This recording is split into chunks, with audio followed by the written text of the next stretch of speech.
देखिए, झारखंड और भारत के आदिवासियों के सामने बहुत चुनौतियां हैं, लेकिन इसका सामना तो एकता और आंदोलन से किया जा सकता है। तो मारंग बुरु बचाओ भारत यात्रा हम लोग का जारी है और इस मामले पर ये जो झारखंड सरकार है, हेमंत सोरेन, इसने जो 5 जनवरी 2023 को लिख के जैन धर्म वालों को एक पारसनाथ पहाड़ दे दिया, जो हमारा ईश्वर है आदिवासियों का, तो जब तक इसको वापसी नहीं होगा लिखित रूप से हम लोग लड़ते रहेंगे। आज हम माननीय राज्यपाल झारखंड को ज्ञापन दे रहे हैं। इसमें प्रमुख मुद्दे हमारे सरना धर्म कोड 2023 में देना होगा, मारंग बुरु को जैनों के कैद से मुक्ति देना होगा और नियोजन नीति भी लागू करना होगा, प्रखंडवार नियोजन नीति। ये जो तरह तरह का बात इन लोग करते हैं, आखिर जनता के साथ धोखेबाजी कर रहे हैं। ये प्रखंडवार नियोजन नीति के बारे में हमने कई बार कह दिया है कि भाई प्रखंड वाइज नौकरी को कोटा बना के बांटो, जितना सरकारी नौकरी है उसका 90 भाग ग्रामीण क्षेत्रों को दे दो। ये संभव है। इस मुद्दे पर 13 फरवरी 2023 को माननीय बाबूलाल मरांडी जी से हमारी बातचीत हुई। उन्होंने कहा हम तो पंचायत वाइज नौकरी बांटे। मैंने कहा कैसे बांटे हुए? तो 12 शिक्षकों को नौकरी हमने पंचायत वाइज दिया है, तो प्रखंड वाइज भी किया जा सकता है। तो अभी विधानसभा चल रहा है, कल से हंगामा हो रहा है, तो हम पक्ष और विपक्ष दोनों से आग्रह करेंगे, आपके पास कोई भी नियोजन नीति नहीं है, नहीं तो आप लोग पक्ष विपक्ष मिल के कोई प्रस्ताव रखते, तो क्यों नहीं आदिवासी संगठन अभियान के द्वारा जो प्रस्ताव दिया गया है प्रखंडवार नियोजन नीति, इसको लागू करो। सरकार के पास जितनी नौकरियां है उसका 90 भाग ग्रामीण क्षेत्रों को दो, उस ग्रामीण क्षेत्रों को प्रखंड वाइज कोटा बना के आवंटित करो और उसी प्रखंड के आवेदकों से भरो और उस प्रखंड में जो जाति समुदाय का आबादी का अनुपात है उस हिसाब से बांट दो।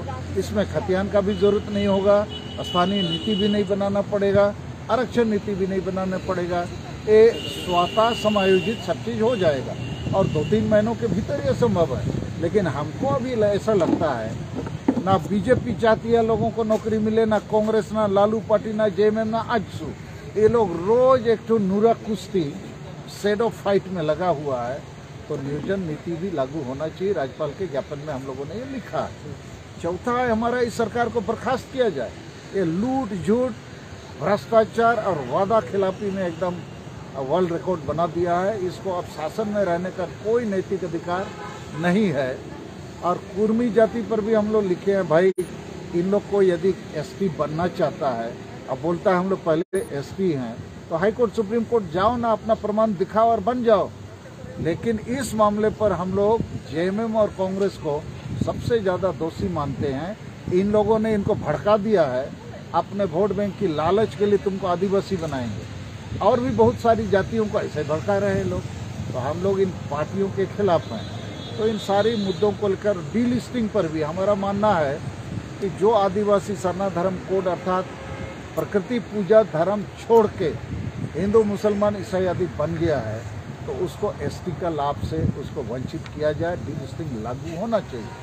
तो ऐसी सारी मुद्दों को लेकर आज हम लोग ज्ञापन देंगे और हमारा आंदोलन जारी है। और हमारा लेकिन और एक बात कहना है कि माननीय विधायक चमरा लिंडा 16 फरवरी को बड़ा रैली किए, आदिवासी अधिकार महारैली। 5 मार्च को मोरहाबादी मैदान में आदिवासी बचाओ महारैली हुआ, अच्छा हुआ। और अभी 12 मार्च 2023 को सरना धर्म कोड महारैली, बहुत अच्छा हुआ। मगर इन तीनों बड़े महारैलियों, इनके नेता और इनकी जनता जो शामिल हुए, मुझे उन पर शंका ये है कि यदि सही में 2023 में सरना धर्म कोड लेना है, तो 2023 में तो केवल बीजेपी ही सरना धर्म कोड दे सकती है, क्योंकि 2024 के पहले तक यही सरकार में है और भारत सरकार को ही सरना धर्म कोड देना है। तो इनको अपना राजनीतिक स्टैंड क्लियर करना चाहिए। इनका कोई स्टैंड क्लियर नहीं है। ये लोग अपने को गैर राजनीतिक बोलते बोलते जेएमएम और कांग्रेस की तरफ घसक जाते हैं। तो मेरा कहना है सरना धर्म कोड लेना है तो भाई कौन दे सकता है? भारत सरकार ही देगा। तो भारत सरकार माने कौन है? द्रौपदी मुर्मू और नरेंद्र मोदी। तो यहाँ क्लैरिटी होनी चाहिए। दूसरा, इसमें से कुछ लोग सरना धर्म भी मांगते हैं, कुछ आदिवासी धर्म कोड भी मांगते हैं, तो वो सब 2-3 नाम नहीं करना चाहिए, केवल सरना धर्म मानना चाहिए। उसी प्रकार डीलिस्टिंग के मामले में भी क्लियर होना चाहिए। इसमें बहुत नेता जो है वो डीलिस्टिंग की बात नहीं करता है। और चौथा, केवल रैली मीटिंग और मांगने से नहीं मिलेगा। चौथा मुद्दा है कि सभी सरना मांगने वाले संगठन एकजुट होकर अनिश्चितकालीन रेल रोड चक्का जाम करना होगा। तो मैं इन तीनों बड़े रैली मीटिंग संगठन और जनता और नेताओं से आग्रह करूंगा, बाकी रांची के आसपास और 50 सरना के नाम से संगठन है, चलो हम लोग मिलकर एक ही नाम सरना धर्म कोड, बीजेपी की सरकार पर दबाव बनाएंगे और सब लोग मिलकर घोषणा करेंगे 1 महीना के बाद या 2 महीना के बाद अनिश्चितकालीन रेल रोड चक्का जाम किया जाए।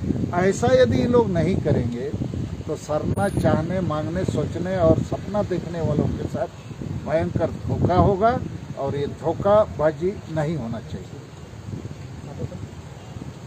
अच्छा, ये बताइए, झारखंड प्रदेश की एक बड़ी आबादी है जो सरना धर्म कोड की मांग कर रहा है, बड़ी आबादी जो है वो आदिवासी धर्म कोड की मांग कर रहा है। अगर इस तरह का नाम अगर केंद्र में जाएगा तो क्या लगता है कि सरना धर्म कोड मिल पाएगा? सरना धर्म कोड ही मिलेगा। उसका तर्क ये है कि 2011 की जनगणना में एनी अदर कॉलम में सरना धर्म कोड लिखने वाले 50 लाख से ज्यादा थे, आदिवासी धर्म कोड लिखा 45,000। तो भारत सरकार का अपना डाटा, अपना रिकॉर्ड है। अरे एक एमएलए के चुनाव में 10 आदमी खड़े होते हैं, तो जो सबसे ज्यादा वोट लेगा वही ना एमएलए बनेगा। तो प्रकृति पूजक लोग जो अपने को हिंदू, मुसलमान, ईसाई आदि नहीं मानते हैं और वो सरना धर्म कोड या जो नाम से भी मांग रहे हैं, वो इसलिए मांगते हैं क्योंकि वो प्रकृति पूजक हैं, मूर्ति पूजक नहीं है। उनकी भाषा, संस्कृति, सोच, संस्कार, पूजा पद्धति सब अलग है। तो वैसे लोग जिस नाम से भी धर्म कोड मांग रहे हैं, उद्देश्य है उनको हिंदू, मुसलमान, ईसाई नहीं बनना है, प्रकृति पूजक लोग हैं, वो सरना धर्म कोड चाहते हैं। चाहे आदिवासी धर्म मांगे, गोंडी धर्म मांगे, भीली धर्म मांगे, सबका लक्ष्य एक है। जैसे आपको पानी चाहिए तो वाटर बोलिए, जल बोलिए, नीड़ बोलिए या दा बोलिए, पानी होगा। तो सरना धर्म को ही मान्यता मिलेगी। और मैं उनसे भी कहना चाहता हूँ कि वो लोग आदिवासी धर्म और दूसरा नाम सब बंद करें। सरना मिल जाएगा तो ब्रैकेट में आदिवासी लिखो, भीली लिखो, गोंड लिखो, कौन मना करता है? तो इस समय ये 1-2 बिंदु जो हैं, राजनीतिक उनका दिशा तय होना चाहिए, नाम का दिशा तय होना चाहिए, आंदोलन का दिशा तय होना चाहिए।